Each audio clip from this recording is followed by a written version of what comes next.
My girlfriend's best friend threw me down the stairs and manipulated her into breaking up with me. He then tried to burn my house down and assaulted me, so I got him imprisoned. I was discharged from special forces after a mortar shell injured my leg, and back at home, I reconnected with my high school sweetheart. I was at her place one night when I woke up to someone climbing the stairs. I got up and pulled out my shotgun, and in response, the guy screamed my girlfriend's name. Turns out he was her brother. Well, he wasn't actually her brother, just a junkie who worked with her years ago, and she once gave him a cheeseburger to help his come down. He began pleading with her, saying he was evicted and needed a place to stay. Because this was her house, I had no say, and she agreed to house him. He was extremely disrespectful towards her during this time. He demanded she cook for him, do his laundry, and buy him groceries. Well, one fateful night he demanded I wash his dishes for him. I told him to fuck off and turned around to walk downstairs and out of the apartment. I was a few steps down when the door behind me flew open. He ran at me and pushed me down. I landed on my back and hit my head on the concrete. He then jumped on top of me, and I fought back. I grit through and got on top of him, then proceeded to start wailing blows on him. I honestly didn't care if I unalived him. Someone had to die, and it wouldn't be me. But then my girlfriend saved his life. She heard the yelling that was happening downstairs, and she came running and found me on top and wailing down blows on him over and over. She screamed for me to get off, and I did. As soon as I did, his mouth started running. Sister, he threatened to unalive me, and he attacked me and threw me down the stairs because I asked him to bring back the PS3. I honestly thought she might believe him for a moment, but thankfully, she knew that was lies. The neighbor's security camera outside backed that up. That morning, I took her to work. I took her 3-year-old daughter to daycare. One thing I need to mention is that my girlfriend had a 3-year-old daughter whose dad wasn't in the picture, and she was the sweetest and most adorable little girl ever. Anyway, after I took her to school, I went to work. I had to explain to my boss why I had bloody knuckles and why I was holding a cold pack to the back of my head. They offered to call the police so I could press charges. I told them no. My boss damn near ordered me to call the police or he'd put me on medical leave, to which I replied that I'd rather be on med leave than lose my girlfriend for calling the cops on her brother. It was made clear to me, under no uncertain terms, that I am a particularly stupid kind of eye-hole and that would come back to bite me in my butt someday. Well, he was right. Basically, brother gave her an ultimatum that either I leave and she dumped me, or he leaves and walks out of her and her daughter's life, which, to be fair to my ex, that loser had been the only constant male figure in her kid's life since she was born, so that would have been devastating for the gremlin, and she wanted to spare her that kind of pain. And so that meant I got the axe. Honestly, I'd have rather taken an actual axe to the heart, because what I actually felt was way worse. It's one thing when you're saying goodbye to the woman you love, but to have to also say goodbye to a sobbing little kid you wanted so much in your heart to adopt and make your own? I don't want to meet the man who can hold back the tears from that. That man scares me. I went back to my apartment. I put together a little box with the toys and keepsakes and clothing items they'd left behind and waited for the right time to bring it by her work. I was a broken man, but that little fucker, he wanted to kick me while I was down. He had mentioned a while ago he had friends who would kick my butt if they ever got the chance, and I always thought he was bluffing. Well, he wasn't bluffing. He did have some friends with rap sheets and bad intentions, and in the months that followed her and I breaking up, he put them to work. I woke up one morning to discover my car had been blocked up, the wheels taken off, and they had spray-painted stuff on my car after busting out my windows. What my insurance didn't cover cost me $2,500 in repairs. Police were called, a report was made. Surveillance footage was useless though. Faces covered, they wore gloves, so no prints. And it's not like they're rolling out the CSI to collect hair follicles off the deck for auto vandalism. 2 weeks later, an attempted arson attack on my front door. Someone wearing a mask and a hoodie lit a Molotov cocktail and threw it at my front door's welcome mat. And if it weren't for the apartment's fire sprinklers actually working, my apartment would have burnt down with me in it because I wasn't jumping from the 3rd floor balcony. That was a more serious crime. Cops were very interested in solving it, but again, no usable prints, face covered for the camera, etc. Then it was quiet for a month. My ex had reached out to me when she heard about the fire, and I told her I knew it was her brother, but I didn't have any proof. She said she'd say something to him, and coincidentally, nothing happened again for a while, until I guess cops came around asking to talk to him, because obviously I gave them his name as a person of interest. In the month and some change since our spat, she basically forced him to find some kind of work, or she was going to kick him out. So, he had gotten a part-time gig at an auto shop in town that had a rep for being the one you don't go to, but fine to recommend to someone you hate. They cut corners everywhere they could, so it was a perfect job for the weasel, at least until the cops came looking for him one day, asking about that fire. The owners didn't like having cops asking about their employees, so since he'd only been there a week or two, he got the boot. He deeply appreciated that. So, one night, I am getting home from work. I had stopped at the gym on the way, worked up a good sweat, and got a bite to eat from the grocery store. I pulled into my spot in my Enterprise rental, my car was still in the shop, and walked into my apartment, real quick. While I was over 21 and legally owned guns and had a concealed carry permit, on days where I was on base, base, I did not carry my pistol. It's incredibly rare for anyone whose explicit job description doesn't include carries a pistol at all times to be allowed to carry a weapon on base. Since I'm not leaving a pistol on my car,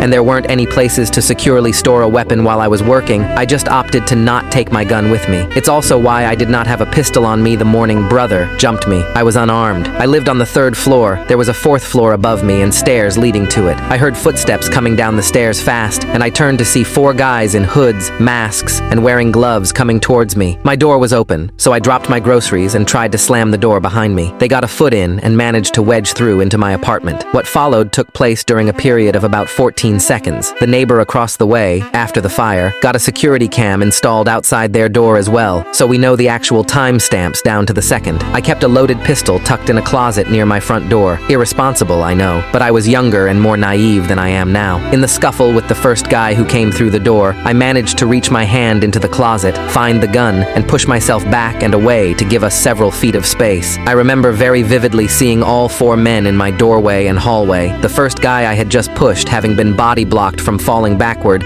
and was starting to come toward me a second time. I raised my pistol. This one was a SIG P226 chambered in .40 Smith & Wesson, and just as I heard one of them shout, "Gun," I started lining up shots and pulling the trigger. There were no limb shots, no shooting to scare them. I didn't try to wing them. Body, head, as I had trained, as I had been taught. The first guy went down. The second guy caught 2 of the through-and-throughs from the first guy before I plugged him in the forehead. The third guy stopped dead in his tracks before catching 4 center of mass, and the 4th guy was halfway out the door before I emptied the rest of my magazine into him through friend number 3 and whatever I could see and aim at. Well, unfortunately the AY hole lived, but what that meant was that I couldn't be charged in the most serious way possible for it. However, the first 3 recipients of my high-velocity sleeping pills didn't live. The first guy insides were all over the second guy. The second guys were all over my wall. They were all pronounced dead on the scene. The 4th guy was my ex's brother. Of the 3 bullets that connected him, 1 grazed his butt, the other thoroughly lodged itself in his right butt cheek, and the 3rd one hit him square in the spinal cord, right around the kidney area, shattered his spine, and completely destroyed his lucrative career in competitive breakdance and bicycling. He was paralyzed from the navel down, had to have a permanent catheter to catch his pee,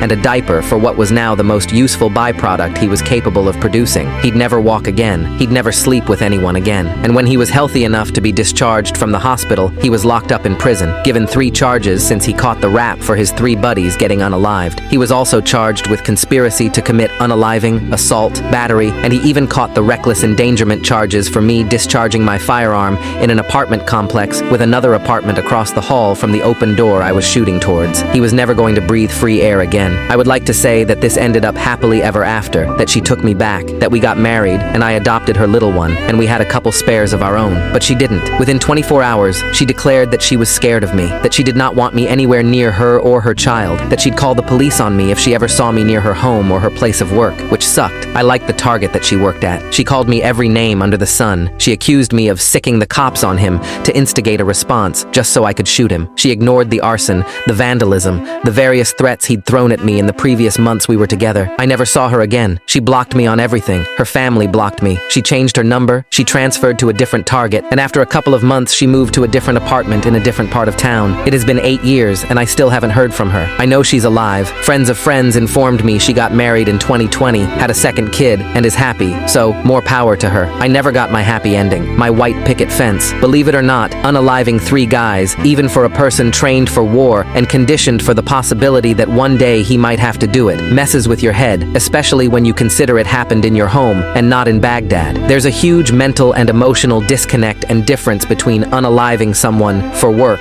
and unaliving someone because your life was in danger. I had PTSD. I couldn't touch any of my guns once I got them back for a full year without having panic attacks. The Navy was great about it all. They aided with the investigation, including that CO who called me the Apex Donut, giving his statement of that morning I got jumped. I was offered the chance to live on base with protective detail until things cooled down. I declined. 8 years. Since then, I've retired. I'm now working in the private sector. I have my own LLC, making great money doing cybersecurity and site security consulting. Occasionally, I go out boating. My partner of 3 years is the most loving, supportive person I've ever been with. I know they have my back no matter who tries to unalive me. We're talking about having kids before we get too much older. Life's good. But you know what really warmed my heart? Just the other day, a Google alert I set up 8 years ago triggered. It was brothers, first and last name, followed by the word obituary. It It turns out someone in prison got sick and tired of the annoying white boy in a wheelchair talking so much crap and flexing on people, believing nobody would hit someone in a wheelchair. They used his wheelchair to unalive and used their shoes to finish him off with a few good stomps. Of course, it doesn't say that in the obituary. It says he was a bright and lovable lad when he was young, who fell into hard times in his early adulthood and landed in prison. The real surprise is apparently he is survived by a daughter none of us knew he had back then. So, sucks for her, but I doubt she ever got a chance to know him anyway. Honestly, that's for the best.